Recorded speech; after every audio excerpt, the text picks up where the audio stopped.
O programa Trilha Social, o programa que fala o bem, faz o bem e divulga o bem, começa agora convidando você para fazer parte dessa grande transformação social que nós precisamos no nosso país.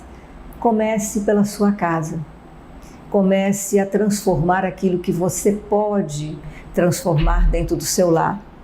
Você hoje já conversou com seu filho, conversou com seu esposo, perguntou como é que foi o dia, deu um bom dia a hora que acordou, ou estava na correria e tendo que fazer, tendo os afazeres, você não teve tempo de dialogar. Você já prestou atenção também nos idosos que fazem parte da sua família? Você já conversou com eles hoje? Talvez o seu pai, sua mãe, um tio, um amigo que já tem mais idade, que vive só. Você já ligou para ele para saber como é que ele está e dizer, olha, eu estou aqui, está precisando de alguma coisa? As pequenas atitudes é que fazem a grande diferença.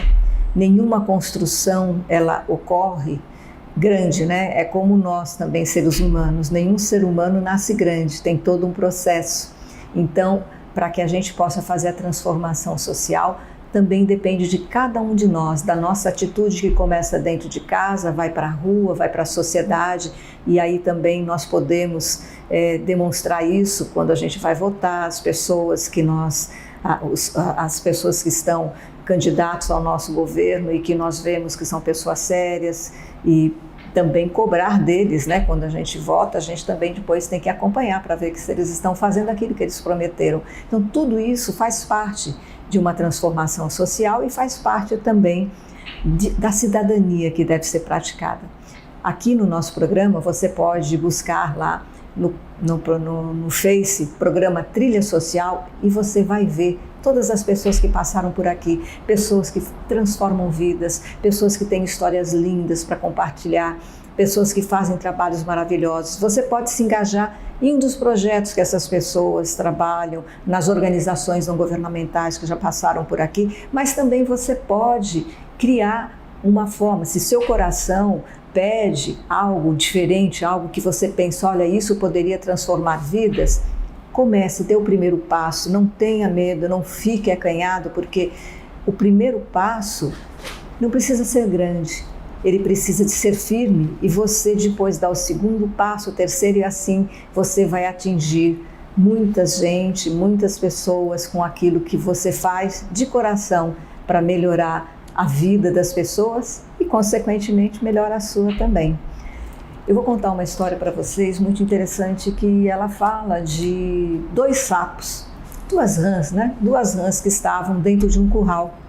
E nesse curral tinham as vacas que davam leite, e estavam lá as pessoas que cuidam das vacas, que tiram o leite, e eles se ausentaram.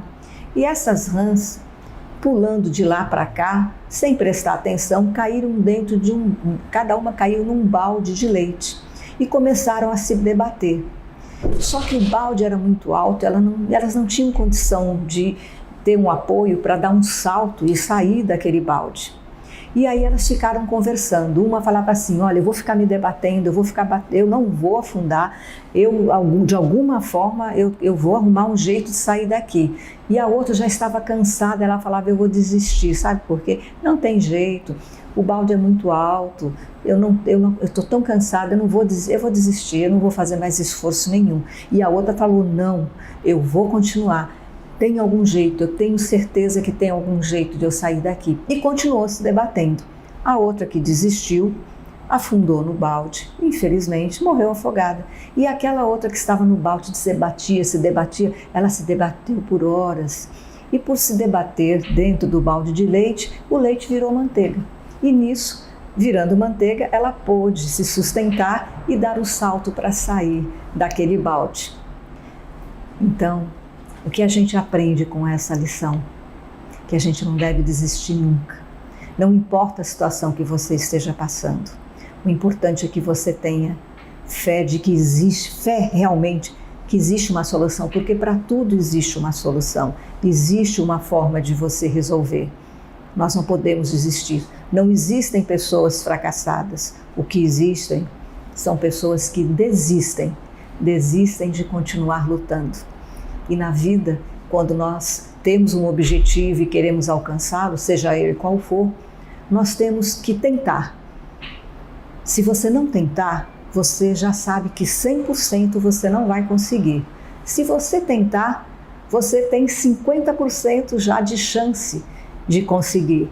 E o restante vem com o tempo e com a sua persistência e também se precisar mudar de estratégia. Porque muitas vezes nós, seres humanos, somos muito teimosos. Nós queremos resolver um problema e sempre queremos resolver do mesmo jeito. Muitas vezes nós temos que ampliar nossa consciência e olhar para aquele problema de uma forma diferente e buscar qual a minha responsabilidade e de que forma que eu posso mudar para poder solucionar esse problema. Muitas vezes, um problema que você tem na sua vida depende apenas de uma mudança sua de comportamento.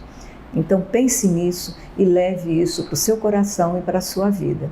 E o programa Trilha Social hoje está recebendo uma pessoa que é assim um exemplo de superação, é um exemplo de uma pessoa que não desiste nunca e que faz a sua trilha de vida sempre buscando viver, olhando para frente, porque se você olhar para tudo aquilo que te aconteceu de ruim e ficar lamentando, isso não vai te fortalecer. É importante sim você saber de onde você veio, mas o mais importante é saber aonde você quer chegar.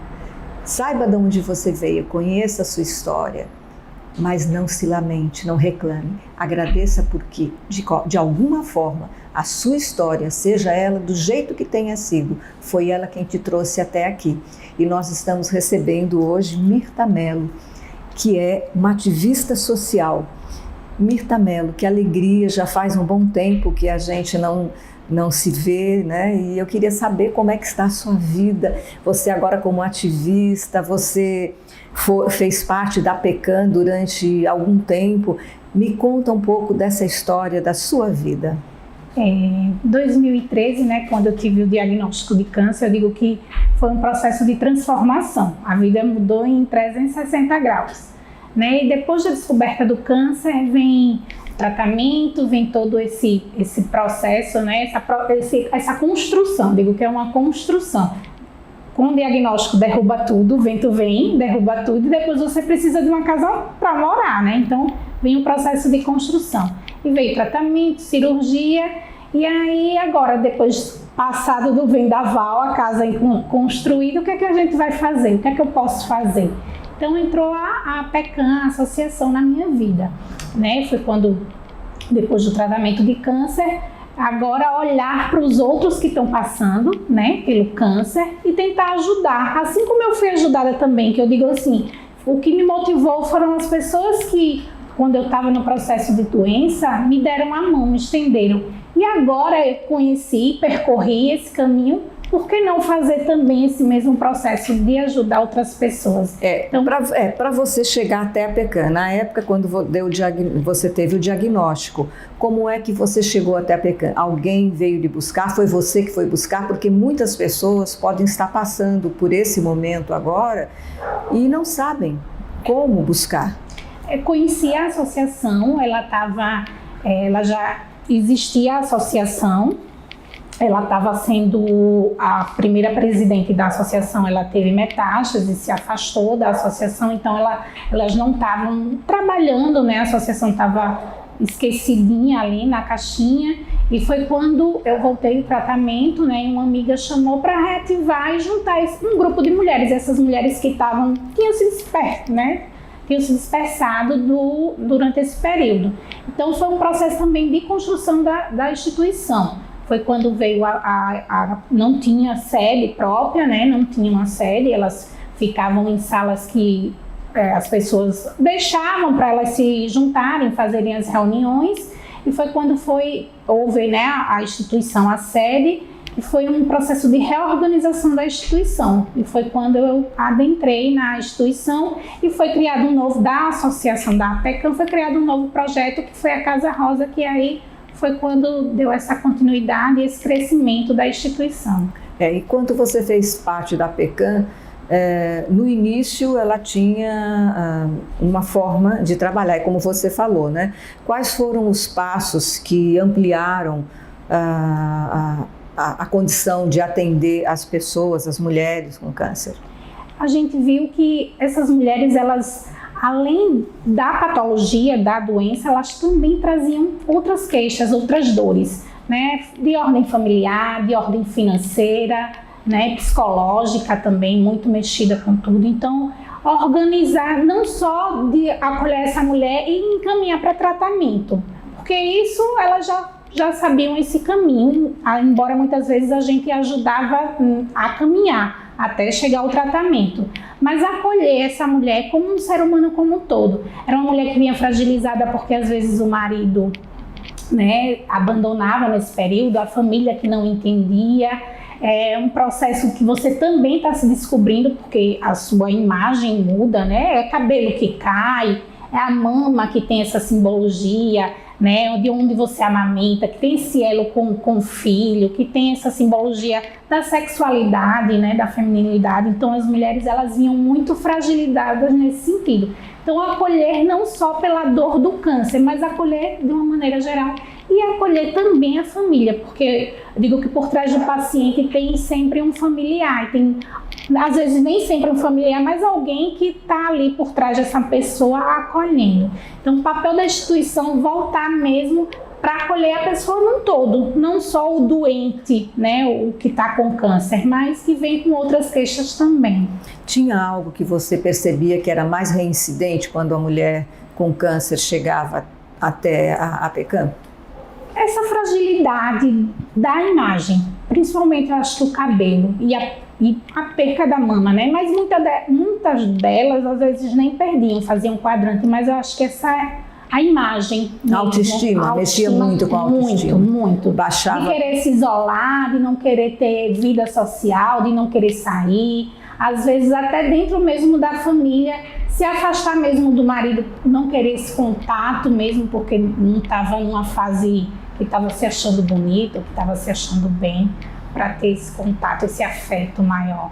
E dentro da APECAM tem psicólogos? Tem psicólogos, né? Quando eu já saí de lá, já tinha uma super estrutura de psicólogo, assistente social, fisioterapeuta, médico, né? Já tinha toda essa estrutura. E a vida novamente deu uma reviravolta, e eu soube que sua mãe também, já idosa, começou a ter problemas e você teve que se afastar um pouco, né, da APECAM para dar uma assistência à sua mãe e à sua família. Me fala um pouco dessa forma de olhar também para a família, porque muitas vezes muitas pessoas que participam de trabalhos sociais dentro de algumas associações, algumas organizações, elas se dedicam tanto que às vezes esquecem a família, como pode acontecer também com uma pessoa que se dedica ao trabalho e esquece a família. Me fala um pouco dessa situação, de como foi esse momento, de ter que se desprender um pouco da APECAM e de fazer esse trabalho para poder ter forças também, para dar forças para a sua família. Eu digo que família ela é a base de tudo, e a minha família no processo da doença foi a base. Minha mãe foi aquela mãezona intercessora, né? De rezar, de ficar com as crianças para eu ir para o tratamento, e agora já tem que estar no processo inverso, porque ela estava precisando dos meus cuidados. Né, já tinha passado os 4 anos da presidência, era para renovar, eu não optei por fazer a renovação, até porque a instituição também tem que renovar, vindo com outras pessoas, com outros olhares, né? E agora foi o momento de cuidar do interno, da minha família, né? Deixar de cuidar um pouquinho do externo, não que eu deixei totalmente de cuidar, porque as pessoas ainda procuram, mas cuidar agora da minha mãe, dos filhos, da casa. Foi um momento, né, de cuidar da família. E nesse momento de cuidar da família, nós já estamos aí há quase 2 anos, né? Brevemente faremos 2 anos na questão da pandemia. Como foi também esse momento, assim que a pandemia começou? Quais foram suas preocupações? Quando a pandemia aconteceu, todo mundo ficou muito desesperado, todo mundo se trancou em casa, né? O primeiro momento foi aquele... todo mundo se trancar no seu convívio familiar. Minha mãe morava né, na casa dela, e eu fiquei com os meus filhos e meu esposo, então a gente teve esse distanciamento que foi necessário, né, e cuidar e tentar trabalhar esse psicológico. Eu acho que todo mundo foi afetado psicologicamente, né? Como eu pude estar no dia a dia com as crianças e ter essa aproximação maior, porque eles saía para trabalhar, só chegava à noite, iam para a escola e eu tive esse contato maior. Para mim, eu acho que foi um pouco mais tranquilo passar, né? Para minha mãe já não foi tanto, porque eu morava sozinha, né? Idosa, então para ela já não foi tão tranquilo ficar trancada dentro de um apartamento sem esse convívio, né? Para mim já foi um pouco mais fácil, né? E dentro desse processo, mãe psicologicamente não ficou tão bem, né?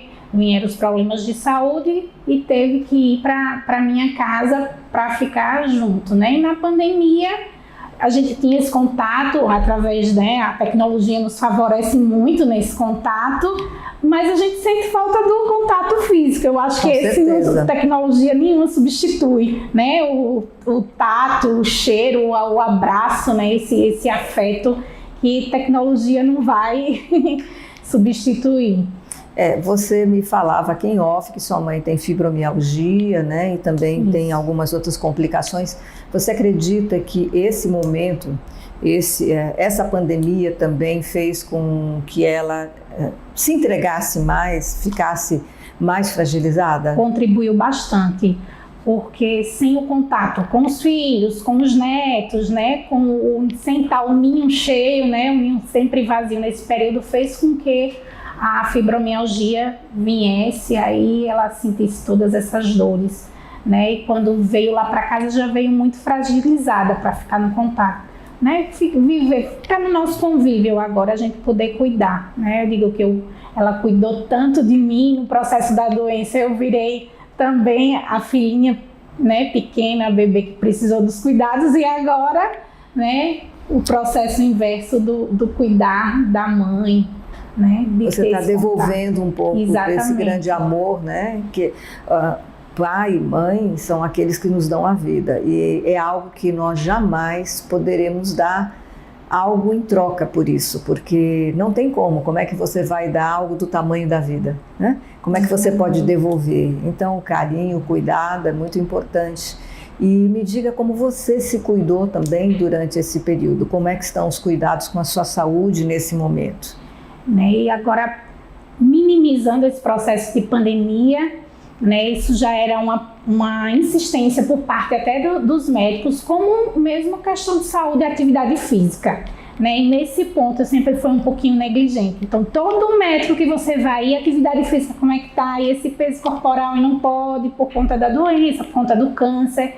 Então, foi a hora também de voltar o olhar para mim e dizer, eu preciso voltar a fazer atividade física, eu preciso fazer uma atividade que seja prazerosa, né? E eu comecei com caminhada, final da tarde, vendo o pôr do sol, contemplando os pássaros, e era coisa que o meu médico lá atrás já falava, atividade física não precisa ser cara, não precisa ser pago, só você botar um tênis, uma roupa confortável, vai contemplar o pôr do sol, vai contemplar o nascer do sol, vai olhar, né, o respirar, que eu acho que foi uma coisa que ficou muito marcante para a gente nesse período de pandemia. Muita gente sofreu com a questão do respirar, então vai fazer uma atividade física ao ar livre que você possa respirar, né, contemplar esse ar puro. Então foi esse momento que eu também decidi cuidar mais de mim, que faz parte também do cuidado e das indicações de quem teve câncer, fazer uma atividade física. E nessa atividade física, além da atividade física, você incluiu meditação também no seu dia a dia? As orações eu acho que ficaram mais presentes, essa questão da fé, da religiosidade, já que a gente não podia ir até a igreja, então a igreja se fez presente dentro de casa, né? Eu acho que a fé, essa parte da religiosidade, ela ficou muito mais presente, né? De escutar uma palestra, de ouvir às vezes uma música com uma melodia mais tranquila, até para acalmar também mesmo a parte interior. Isso eu fiz bastante. A questão da noite, às vezes eu tenho muito problema com insônia, eu fiquei desde do tratamento, e essa parte de colocar uma música mais tranquila, isso me acalmava bastante. E foi em período de pandemia, por incrível que pareça, que eu deixei de tomar remédio para dormir, né? Enquanto houve um aumento, né, das pessoas tomando medicação para dormir, ficando mais ansiosa, eu fiz o processo inverso, fui tentando me acalmar e hoje eu já vou fazer quase um ano que eu não estou tomando mais remédio para dormir, né? Incluindo essas outras práticas que no dia a dia eu não fazia. Porque como a pandemia ela fez com que você se internalizasse, fez com que você buscasse aquilo que estava dentro de você, porque a paz interior é uma questão interna, não é externa. Muitas vezes nós queremos buscar fora de nós aquilo que está dentro, e você buscou. E como você falou, quando você ouve uma música tranquila, isso até os neurocientistas dizem, né, que quando você ouve determinado tipo de música que tranquiliza, ela traz ondas cerebrais que elas derramam no nosso corpo hormônios de bem-estar. E isso faz com que você, de repente, diminua, como aconteceu com você, os remédios para que você tivesse que dormir em função de tomar um remédio para induzir ao sono. Tem tantas práticas que seriam necessárias, né, serem mais divulgadas e mais acessíveis para que grande parte da nossa população pudesse ter acesso e também se conscientizar de que precisam disso, porque muitas vezes, eu não sei se você já ouviu falar sobre isso, né? Por exemplo, você é uma pessoa de fé, aqui eu vejo que você tem o fé, a Mirta, né?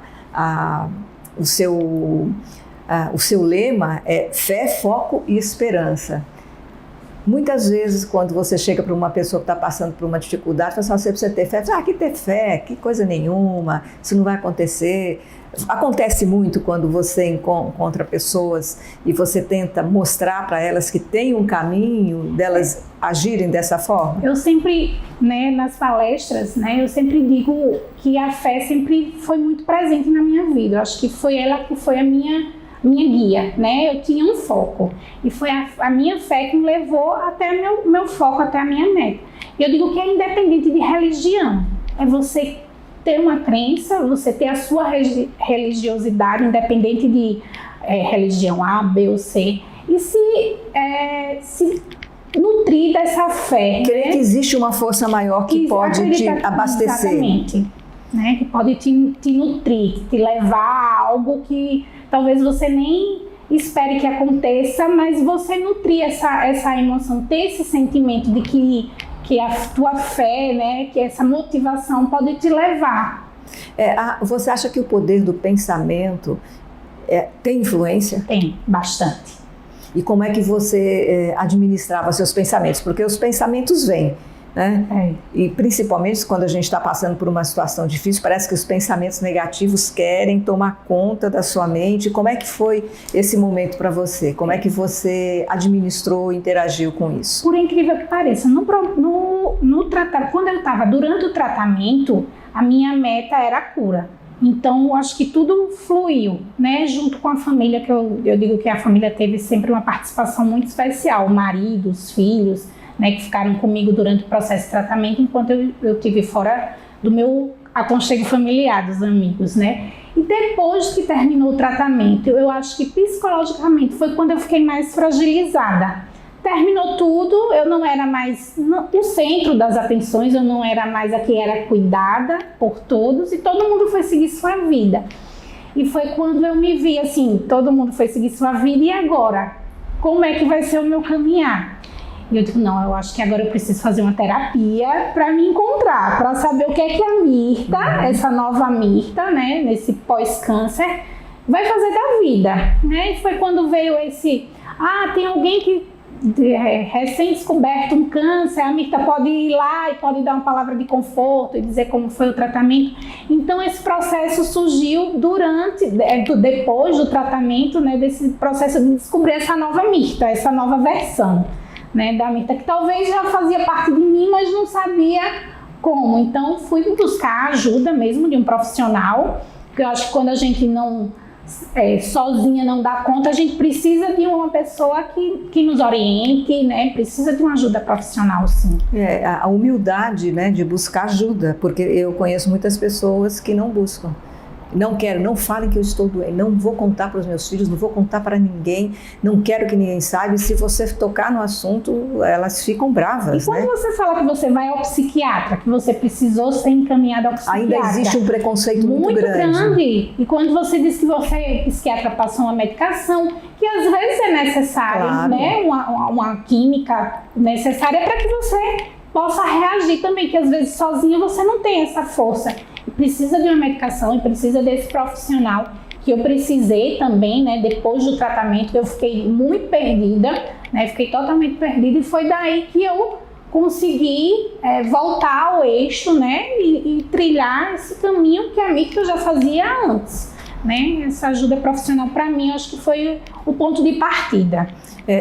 E falando sobre isso, nós temos hoje o Hospital do Amor lá em Arapiraca.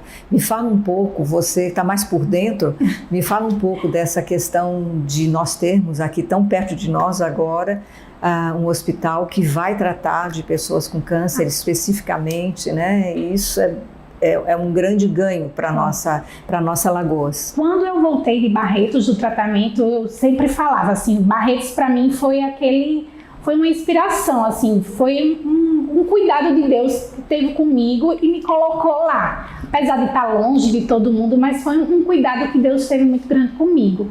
E eu sempre dizia, em cada estado devia ter um Hospital do Amor, que na época era o Hospital do Câncer de Barretos, mas como ele começou a ter outras unidades em outros estados, não podia levar o nome Barretos, e ele foi e mudou para o Hospital do Câncer do Amor, que realmente o amor se faz presente. Eu digo assim que todo mundo, eu sempre tenho direito a levar um acompanhante quando vai comigo, quando meu esposo não pode, então eu sempre levo alguém para sentir também essa experiência que eu vivi, sentir esse cuidado. Então, todo ano eu preciso retornar lá, né? E agora aqui em Arapiraca, tão pertinho da gente, tem uma unidade, não é uma estrutura igual a que a gente tem lá, igual a que existe lá em Barretos. Aqui vai ficar resumida a saúde da mulher, não vai fazer tratamento, vai ser para rastreio, para diagnóstico, e de lá encaminhar. Mas só em ter uma unidade onde vai fazer esse acompanhamento dessa mulher, essa mulher vai para lá, ele vai fazer todo o processo de acompanhamento. Se ela já vir com uma suspeita de um diagnóstico, essa mulher tem um diagnóstico, né, de uma estrutura, porque lá é uma superestrutura de uma máquina melhor, de um profissional que tem um cuidado de quando você entra até quando você sai, até nesses acompanhamentos, porque até hoje eu sinto esse carinho e esse cuidado, né? Eu queria que cada estado pudesse sentir realmente esse amor que eu senti lá. E agora aqui, está para inaugurar em dezembro, se não me engano, né, as pessoas também terem essa oportunidade do cuidado, ter esse diagnóstico inicial, que é o que salva a vida. Eu digo que o que me salvou foi esse diagnóstico, né, precoce. Então as pessoas vão ter a oportunidade de ter esse diagnóstico precoce. Então o que a gente pode dizer para vocês, para todas nós mulheres, né, se toque, procure um médico, faça o exame de mamografia, faça a caminhada, cuide da sua saúde, faça os exames médicos todos, uma vez por ano, para acompanhar como é que estão todas as suas taxas. Se cuide, e isso é muito importante. Nós estamos no finalzinho do nosso programa e eu gostaria que você deixasse uma mensagem. Eu só queria dizer uma coisa antes: o Hospital do Amor em Arapiraca é apenas o início, é o primeiro passo. Quem sabe, né, nada começa sem dar o primeiro passo, é o primeiro passo para que a gente possa futuramente ter todos os atendimentos que tem o Hospital do Amor lá em Barretos. Gostaria que você se despedisse e deixasse uma mensagem. Muito feliz de estar mais um ano aqui com você, conversando, falando um pouquinho sobre a minha vivência, e dizer para as mulheres que se cuidem, né? Que a gente cuida do marido, dos filhos, cuida dos outros e às vezes esquece de se cuidar. Então, às vezes, esse olhar interno é importante, você parar, cuidar, para cuidar melhor do outro, né? Porque com saúde a gente pode cuidar de quem a gente quiser. Então, o nosso templo sagrado, nosso corpo faz parte. Então, mulheres, se cuidem, se amem para amar os outros, para cuidar dos outros. Então, plagiando você, né? Fé, força, foco é muito importante na nossa vida. O programa Trilha Social, o programa que fala o bem, faz o bem, divulga o bem, volta semana que vem, oferecendo a você sempre pessoas que fazem o bem na sociedade. E eu estou esperando você aqui.